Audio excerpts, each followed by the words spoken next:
안녕하세요. 다시 만나게 돼서 반갑습니다.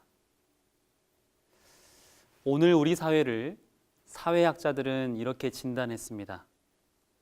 한 번 속한 사회계층에서 다른 계층으로의 이동이 점점 어려워지고 있다. 여러분은 어떻게 생각하시나요? 동의하시나요?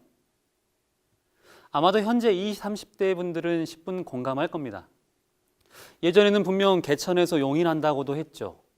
아니 땐 굴뚝에서도 연기는 피어오를 수 있다고 믿었습니다.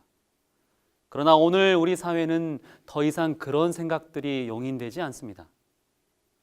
태어나는 순간부터 운명이 결정된다고 하죠. 참 이상한 일입니다. 사회는 분명 발전을 거듭하고 있는데 사람들은 더 힘들어하고 있죠. 과거보다 나은 삶에 익숙해져서 그렇게 느끼는 걸까요? 힘들어하는 만큼 사람들은 오늘이라고 하는 시간에 매달리게 됩니다. 조금이라도 먼저 계층 이동을 이루기 위해서죠. 가장 쉽게 볼 수 있는 장면은 바로 우리 가정에 있습니다. 자녀를 둔 부모라면 불안한 마음을 어떻게든 해결하고 싶을 겁니다. 아이가 나와 같은 전철을 밟아서는 안 된다고 생각하죠. 아이를 그냥 집에 두는 일은 너무 불안하다고 생각합니다. 그래서 학원을 보냅니다. 한두 군데가 아니죠. 과도하게 아이의 삶을 몰아붙이는 겁니다. 아이는 그때 생각합니다. 나는 지금 이 시간이 힘든데 미래를 생각해서 뭐해? 그런데 부모는 아이를 타이르죠. 미래에 네가 엄마 말 듣길 잘했다고 할 거야. 엄마는 나중이라고 하는 시간을 위해서 오늘 또 아이에게 성화를 냅니다. 그러나 아이는 지금 당장 힘들어서 미래는 상상도 하기 싫다고 합니다. 미래와 현재의 괴리인 것 같습니다. 더 이상 그리스도인들도 부활이라고 하는 주제의 매력을 느끼지 않습니다. 이것은 시대의 흐름과 무관치 않죠. 사실 기독교에서 예수님의 죽음과 부활을 빼버리고 나면 그것은 사장된 복음입니다. 죽음과 부활이 없다면 기독교는 단지 도덕적인 삶을 추구하는 하나의 종교에 지나지 않죠. 자신의 목표를 달성하기 위한 수단으로서 기독교일지도 모릅니다. 하지만 사람들은 부활을 믿고 싶어 하지 않습니다. 현실과는 동떨어진 먼 미래의 삶이라고 이해하기 때문이죠. 서로 부활이 있다고 하더라도 지금 당장 나의 삶이 너무 힘들다는 겁니다. 그래서 현재에 집중하는 신앙을 한다는 것이죠. 맞습니다. 오늘이라고 하는 우리에게 주어진 시간은 참 중요합니다. 오늘이 존재하지 않으면 내일 또 없을 테니까요. 하지만 부활에 입각한 진정한 신앙은 먼 미래가 오늘을 주목합니다. 부활을 확신하는 신앙은 분명 오늘 나의 삶에 영향을 주는 것이죠. 고린도전서 15장 51절과 52절에 보라 내가 너희에게 비밀을 말하노니 우리가 다 잠잘 것이 아니요 마지막 나팔에 순식간에 홀연히 다 변화하리니 나팔 소리가 나매 죽은 자들이 썩지 아니할 것으로 다시 살고 우리도 변화하리라 이렇게 말합니다. 분명히 죽은 자들이 썩지 않는 몸으로 다시 살겠다. 무덤에서 잠을 자고 있던 죽은 사람들이죠.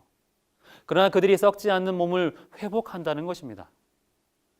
예수님께서도 부활 때 분명 모양이 있는 육신의 모습으로 오셨죠.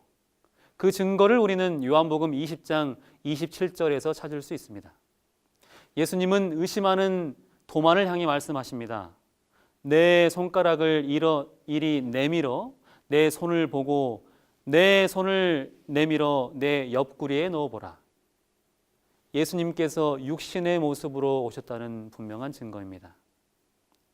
여기서 질문을 하나 드립니다. 우리도 예수님처럼 육신의 몸의 부활을 할 텐데 개인의 품성의 특징들은 어떻게 될까요? 품성이라고 하는 것은 눈으로 확인할 수 없는 것이지 않습니까? 썩지 않을 몸과 함께 우리의 정신은 전혀 새로운 사람이 되는 걸까요? 내가 지금까지 살아왔던 삶이라고 하는 특성들은 완전히 무시된 채 전혀 새로운 존재가 되는 걸까요?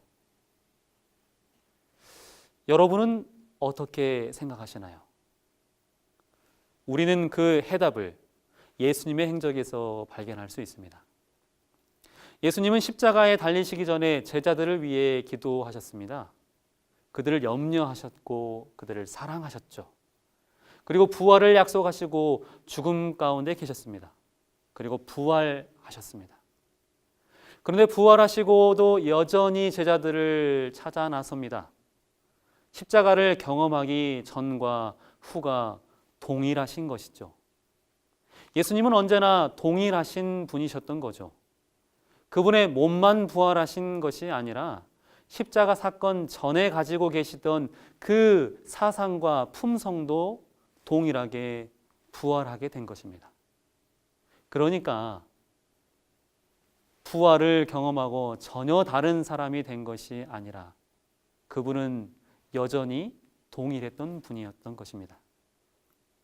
우리가 부활을 하게 되면 우리가 가지고 있는 고유한 품성의 특징들이 그대로 나타날까요? 그렇습니다. 예수님의 모본대로 우리도 마찬가지로 죽기 전에 가지고 있던 정서를 그대로 가지고 깨어날 겁니다. 여기에 바로 중요한 신학이 있습니다. 현재 나의 삶의 품성의 특징들은 죽음이나 부활로 바뀌지 않는다는 것이죠. 다시 말해서 부활의 여부는 오늘, 지금 이 시간의 삶에 달려있다는 것입니다. 악한 생각과 행동을 일삼는 이가 불현듯 부활로 새로운 사람이 되는 일은 없겠죠. 예수님을 믿기에 그분의 행적을 따라 선한 양심을 소유한 이가 부활에 참여하게 되는 것이죠. 그래서 그리스도인에게 오늘이라고 하는 시간은 대단히 중요합니다. 오늘이 바로 미래를 결정짓는 하나의 디딤돌이기 때문입니다. 사람들은 미래가 안 보이기 때문에 오늘에 집중한다고 합니다. 그러나 그리스도인들은 분명한 미래가 있기 때문에 바로 오늘에 집중할 수밖에 없는 것이죠. 감사합니다.